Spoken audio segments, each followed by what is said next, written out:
Alright, just wanted to do a follow-up video after our last ride. I made some upgrades after some of the issues that came up on that ride. So first of all, these front rollers were a little bit problematic. These are new rollers here, but I had luggage wheels that sat kind of high. The bolts were probably a little bit short, and they were only, I think, 3/4 of an inch. So they rode along here, and since they were rounded on the top and bottom, they wanted to roll up on top, and then we would derail. To make it even worse, whenever we would hit sagebrush underneath, it would push the cart up, causing the rollers to want to roll up on top. So after the ride, when I got home, I put these on and was just going to live with it. But in researching my next ride, there's several switches or spur lines that I have to get through, and these rollers just will not go through. They're just too big. They have to be less than 1 3/4 inches. So these particular wheels here I did buy on Amazon, and they're 1 inch in diameter, and they hang down. They're the length of them is about 1 1/8 inches. So they should ride along real well. All right, the other issue was the way the bike mounts to the cart.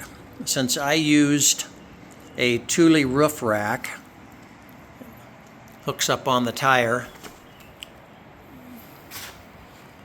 it had this on here where the tire fit into it, and it pushed the center of the tire right over what was at that time the front wheel.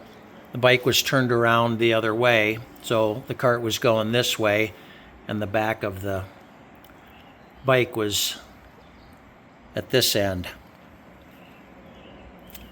So by putting all of the front bike weight on the front tire, the back wheel was real light, and that made it want to walk up on the rail even more.